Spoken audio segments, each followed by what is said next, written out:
दोस्तों 28 जुलाई 2025 की रात संसद के इतिहास में एक अनोखा पल दर्ज हुआ। जब पूरा देश ऑपरेशन सिंदूर पर बहस कर रहा था तब सभी की नजरें पीएम मोदी पर थी, लेकिन दिन भर वह संसद में नहीं आए और जब बहस खत्म होने वाली थी तभी आधी रात को पीएम मोदी संसद पहुंचे। सवाल उठता है, आखिर क्यों?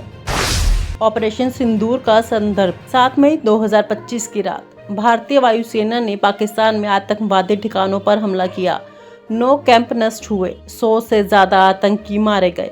रक्षा मंत्री राजनाथ सिंह ने संसद में कहा, हमारे पास कई विकल्प थे लेकिन हमने आतंक के अड्डों पर सबसे ज्यादा नुकसान पहुंचाने का रास्ता चुना। इस ऑपरेशन पर 28 जुलाई को संसद में बहस हो रही थी। दिन भर विपक्ष ने प्रधानमंत्री की गैर मौजूदगी पर हमला बोला। अखिलेश यादव बोले, हम चर्चा तभी करेंगे जब प्रधान सेवक सामने होंगे।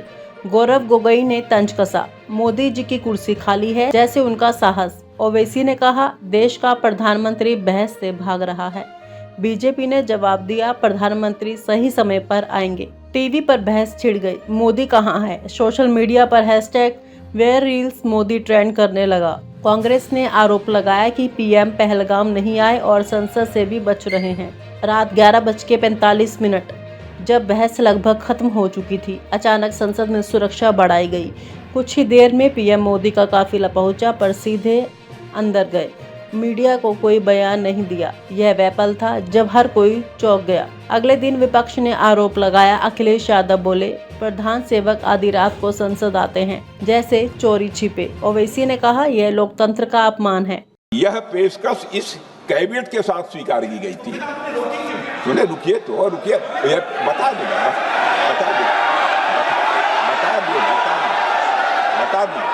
अब बैठ तो आपको मौका मिलेगा।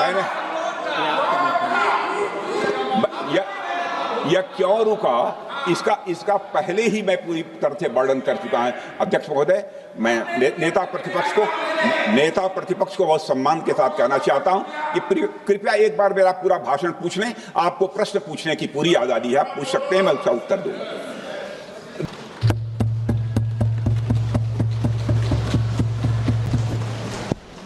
धन्यवाद अध्यक्ष महोदय। आज हम इस विशेष चर्चा में भाग लेने के लिए खड़े हुए हैं और ये चर्चा इसलिए हो रही है क्योंकि हाल में ही जो युद्ध हुआ वो एक सूचना का युद्ध था।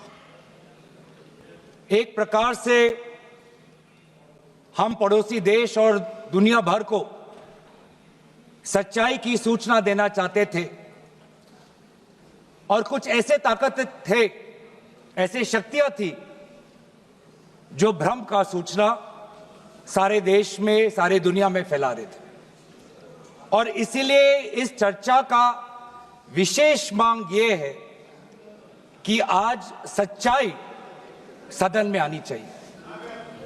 सच्चाई पहलगाम की आनी चाहिए, सच्चाई ऑपरेशन सिंदूर की आनी चाहिए, सच्चाई विदेश नीति की आनी चाहिए।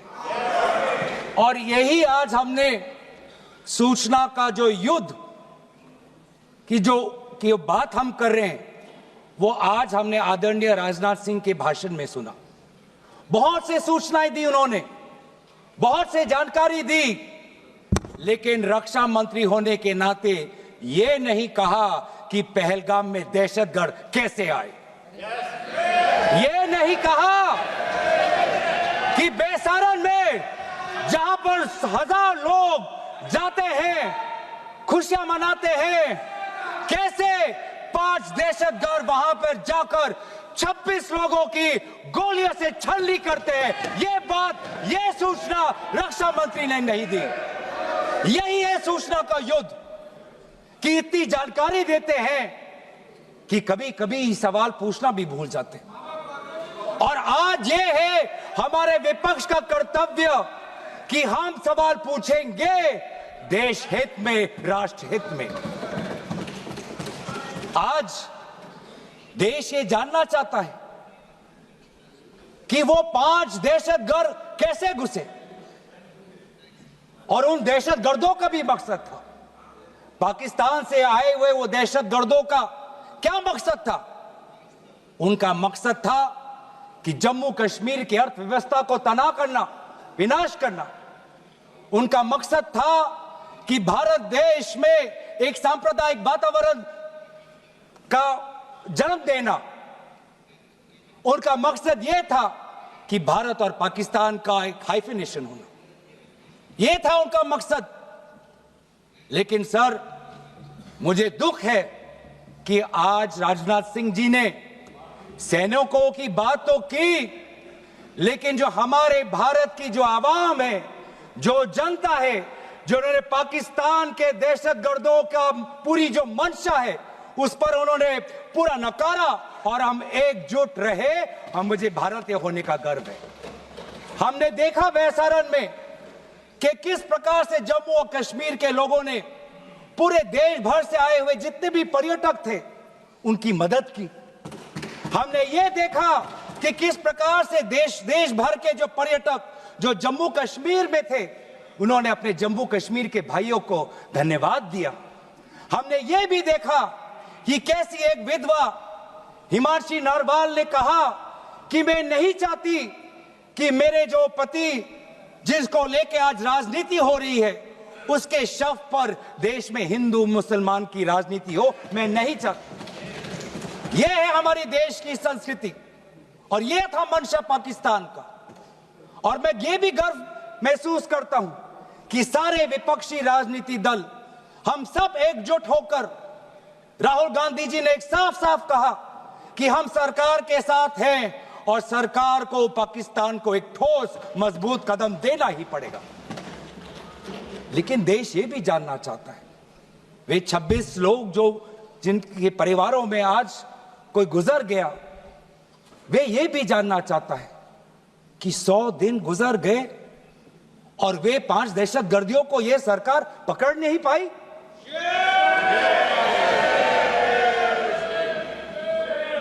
देश के वो लोग ये भी जानना चाहते हैं कि ये जो 5 दहशतगर्दे थे, दहशतगर्दी जो आए टेररिस्ट, निश्चय इनको किसी ने पनाह दी, निश्चय इनको किसी ने जानकारी दी, निश्चय ये पूरा जो 1 घंटा का जो उन्होंने गोला बारूदी की उसके बाद ये फरार हो गए, उनको फरार होने में भी किसी ने उनकी मदद की। और आज भी ये 100 दिन हो गए और सरकार के पास कोई जवाब नहीं।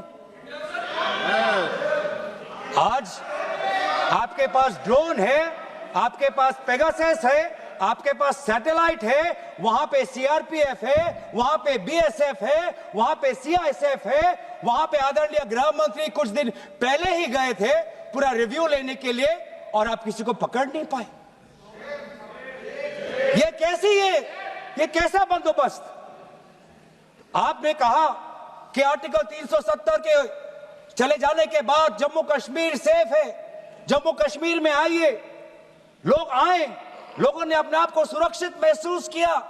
लेकिन बेसारन में देखा कि कितने वो निहत्थे थे, कितने वो असहाय थे कि लगभग 1 घंटा लगा एक एम्बुलेंस उनके पास पहुंचने के लिए।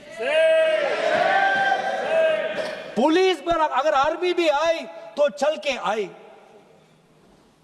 और सर, मैं वो नजारा भूल नहीं सकता, एक मां और एक बेटी चल के नीचे आ रही थी, एक भारत के सिपाही को देखा और सिपाही को देखकर वो रो पड़े, खुशी से नहीं, डर से, क्योंकि उनको लगा कि वे दहशतगर्द जिन्होंने सिपाहियों का यूनिफॉर्म पहनकर वहां पर लोगों को मारा, आज वही दहशतगर्द आज पहाड़ के नीचे उनका इंतजार कर।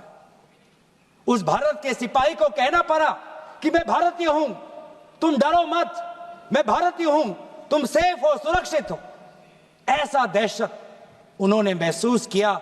इस दहशत के ऊपर, इस डर के ऊपर आदरणीय राजनाथ सिंह एक शब्द तो कहते, आप एक शब्द तो कहते, ये आपकी भी जिम्मेवारी है राजनाथ जी, ये आपकी भी जिम्मेवारी है, रक्षा मंत्रालय का भी जिम्मेवारी है। बार बार हम ये देख रहे हैं सर कि आदरणीय गृह मंत्री जाते हैं, कहते हैं कि बहुत अच्छा बंदोबस्त हो गया है, टेररिज्म के हमने उनकी रीढ़ की हड्डी तोड़ दी, तब भी उरी होता है, तब भी बालाकोट, तब भी पुलवामा होता है, तब भी पहलगाम होता है। अंत में जाके जिम्मेवारी कौन लेता है? जम्मू कश्मीर के लेफ्टिनेंट गवर्नर नहीं। अगर जिम्मेवारी किसको लेनी पड़ेगी तो आदरणीय गृह मंत्री आपको लेनी पड़ेगी। नैतिक जिम्मेवारी आपको लेनी पड़ेगी। आप लेफ्टिनेंट गवर्नर के पीछे नहीं छुप सकते। आप लेफ्टिनेंट गवर्नर के पीछे ये केंद्र सरकार नहीं छुप सकती, क्योंकि गृह मंत्री खुद वहां पे थे कुछ ही हफ्ते पहले। खुद उन्होंने सिक्योरिटी का रिव्यू लिया कि आपके पास जानकारी नहीं थी।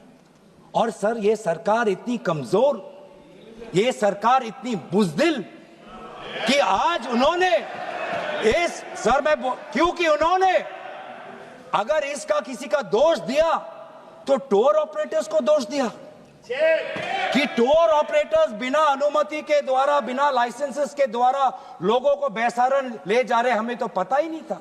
ये है इनका कारण, ये बताना चाहते हैं। तो सर, यही तो दुख की बात है कि कहीं ना कहीं एक सरकार में एक अहंकार आ चुका है। इंटेलिजेंस और सिक्योरिटी जो फ्रेमवर्क है, एस्टैब्लिशमेंट है, जो लोग हैं जो निर्णय लेते हैं इंटेलिजेंस और सिक्योरिटी की, आज उनमें एक अहंकार आ गया है कि चाहे जितनी भी बड़ी गलती हो उन पर कोई सवाल नहीं उठा सकता।